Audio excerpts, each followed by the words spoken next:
What's up guys, it's your Super Playaz back at it again. It's your host Tony G, bringing you another awesome deck profile, and just like in the title, this is the next turn 3 deck killer.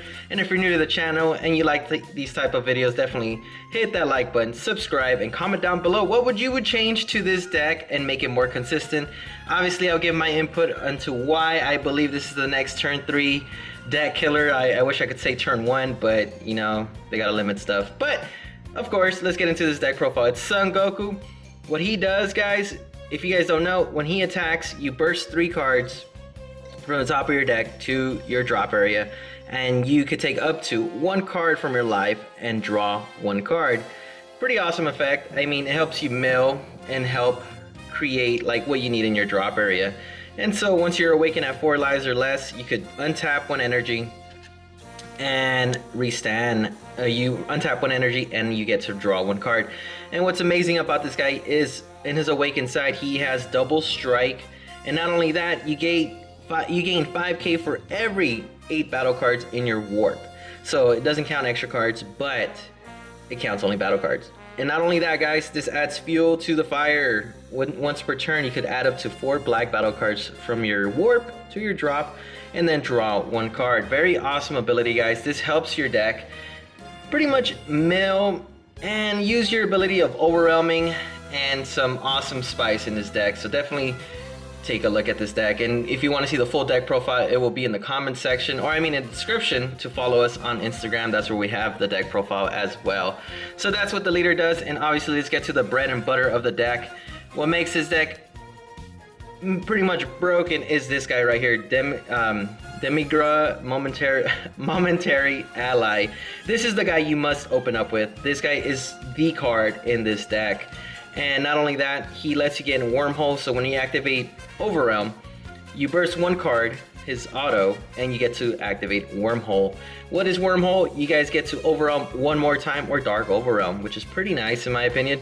And not only that, you could also add up to 2 battle cards from your warp back to your drop area to make it a little bit more consistent in terms of overwhelming. And not only that, guys, your -3 ability is you add up to 2 battle cards with an energy cost 7 or less with overwhelm skill from your warp to your hand. So that's the -3 plus 1 is the burst, or not the burst, the put back cards to your drop area, which is pretty nice from your warp. So that's what that guy does. He is the bread and butter, so you want to open up with that guy in your deck. And not only that, we run obviously 3 Koitsukai Mechanical Courage. This guy is amazing in this deck because you could just burst it, overwhelm, and then put it back in your drop area when you need it, when you're gonna start going for game, and to activate more pressure to your opponent. So whenever your opponent activates anything that's 20,000 or less battle cards, they have to, in counterplay, they have to warp 2 cards. Very awesome card. Sometimes there's times where I have like 3 of these, I just use all 3, and my opponent's just like, ah, dang, I don't want to overwhelm, I don't want to warp 6 cards. And let's go into our 1-drops. Of course, we have 4 Son Goku Fighting Spirit. Don't forget, this guy is unique, so you can only have 1 per Goku on field of this type of card. So that's the only downside. Before, it used to be awesome to have like 3 of these guys and then activate 1 Koitsukai. Your opponent is going to be warping a lot of cards, but now that he's unique, it's okay. I mean, it's still really good if you want to have it up. And then we go on to the next 2 cards. I only have 1 of each. Oh, I keep smacking the camera. I only have 1 of each one, so that's why I run 1 of each. But I realize 1 of each is actually pretty solid, I think. It depends on your play style and your preference. You could either run 2 of these guys or 2 of these guys. This guy is amazing. When you play this guy, you just draw 1 card. And what's awesome about Son Goku Catastrophic Premonition is when he has double strike, and when your opponent adds a card from their deck to their hand using a non-leader skill, this card gets 10,000 power until the end of your next turn. So he gets a 15k boost, which is pretty awesome. I like these 2 cards at 1 each. I don't know, it's up to you, preference, if you want to run more than that, so that's up to you. And then obviously we have 2 True Fighting Spirit Vegetas. Again, this guy's not unique, but he is deflect. They're all deflect except the other 2 Goku cards. But this guy is amazing. When your opponent restands an energy using a non-awakened skill, you pretty much have to warp a card from your hand. Well, not you, but your opponent. Very good card. And then the next 2 or 4 cards is going to be the super combo, because obviously this deck runs a few Goku cards and Vegeta cards, because you'll see what cards we need to Union Fusion for. And so we have SS Vegeta Prince Strikes Back. Very good card. This card works very well in this deck, and it's a super combo that you need. And not only that, it's a good target for Union Fusioning. The next two cards are Supreme Kai of Time, the Labyrinth Unleashed. This girl is amazing. Not only that, when your opponent brings out a massive monster or battle card, you pretty much just pay 1 energy, negate the attack, and warp the card. So it saves you a turn. So those dual attack double strikers, those dual attack, like when they're trying to go for game, you just keep this in your hand and just negate it and warp it. If they have dual attack or whatever, they tap out for whatever reason, you just play this bad boy and boom, you save yourself a turn and you pretty much shut their plays down completely. So I run 2 of those guys.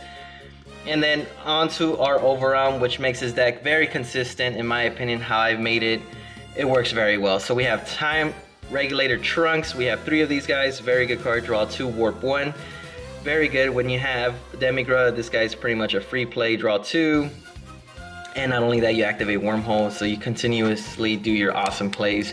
You'll get the cards you need. There's so much draw power in this deck that it's not even funny, guys. I definitely recommend building this deck. And then we have Bardock, Awaken Instincts, another card that I think is so phenomenal. The more I play it, the more I want to play 20Ks rather than the 15Ks, because there's so many counterplays now that reduce it to 0 with your 15Ks. At least with this guy, he stays on board, you know? He's 20K, they minus him 15. And he stays. I mean, he's very, very strong in my opinion. Draw 2, drop 1, and you usually want to just get rid of your Koitsukai, or you could just get rid of cards that you don't need in your hand early on. That makes it very consistent.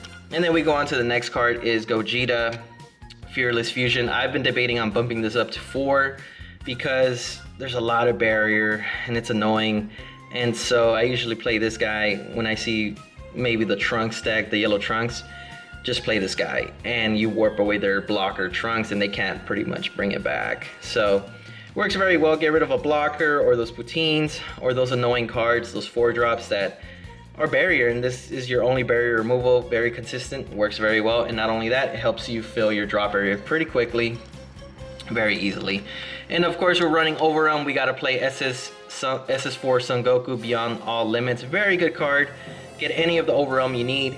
And like I said, in this deck, it's super consistent. It's very aggro. I think it's a lot more aggro than Gogeta itself, Xeno Gogeta. And I think this is the better deck.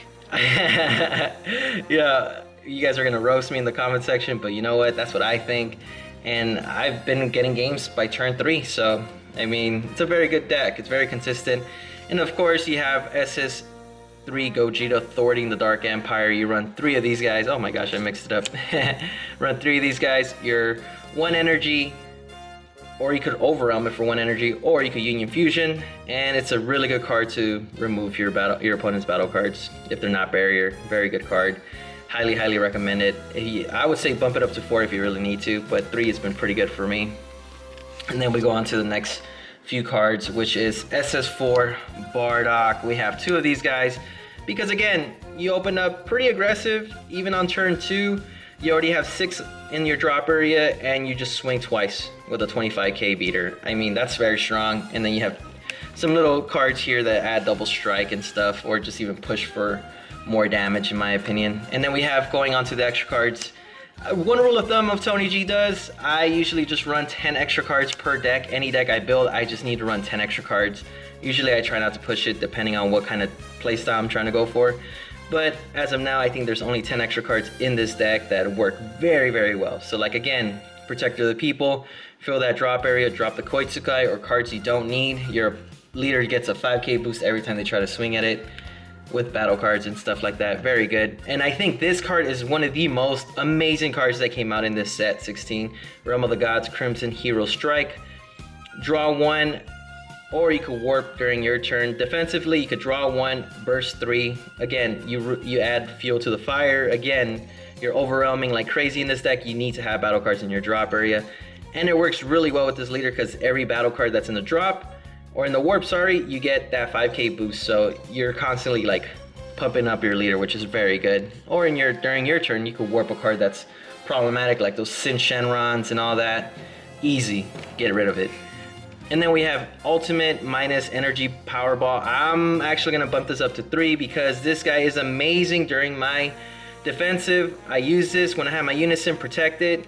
Get rid of those 15k, those KP decks get wrecked by this card, so I'm bumping this up to 3, if not 4, maybe depending on what you guys decide. You could bump it up to 4 or 3, whatever you want to. And obviously the next best negate in this set is Support of the Dark Empire. I run 2. When you're at 5 life, definitely just use it, go down to 4 really quickly, and you have a blocker or even a 5k combo, which is very strong in my opinion. And then we go on to the next cards. If you don't have Koitsukai, at least you have Super Kamehameha to stop those counter plays that bring out Frieza, those Heroic Prospect Trunks, anything that could pretty much shut down this deck, I think, with extra or battle cards that get played for counterplay, which is pretty awesome. And then we have that guy. And then we go on to the last card. I would definitely substitute this for Time Regulator or Time Patrol Pan. I think that makes it a lot more consistent, but this has gotten me more games. Again, when my opponent goes down and they're swinging with like a 5, 7 or less battle card that's not barrier at least, I'll just steal it and just use their own battle card to kill them.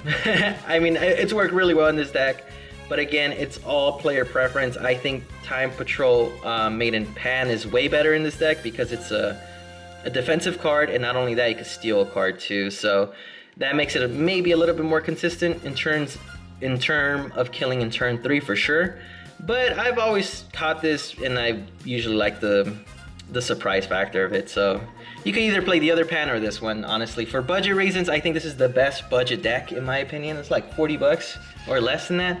And of course, since you're going aggro, you got to play Furthering Destruction Champa. Very good card. Swing with the Fighting Against Fate Bardock. Boom, boom. 3 attacks or 3 damage just like that. So good.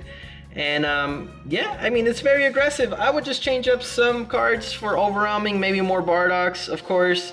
But this deck has been doing me really well. It's been getting me games turn 3, if not all my games I win turn 3. Like I said, I would definitely side out maybe the SCR for the Time Patrol Maiden. Makes it a lot more aggressive in my opinion. Or you could play even the Kai, Supreme Kai Time SCR. So it just depends on the player preference and what the meta looks like. But as of now, this is what's been wrecking most of the meta. If your opponent isn't playing Violent Rays, oh, you're gonna get game against any red deck. But in best of 3, definitely be careful for that. And if you guys definitely want any more tips, definitely comment down below and I'll let you guys know. Or hit us up on Instagram. The deck will be there as well. So there you guys have it, the Tony G Spice right here. This is what I've been playtesting for fun. And not only that, I've actually been winning competitively as well. So definitely smash that like button. Comment down below if you would change any cards, or even if you have any tips that will make this deck a lot more consistent for all the Supah plays out there. And there you guys have it. Smash that like button, and like always, y'all stay Supah.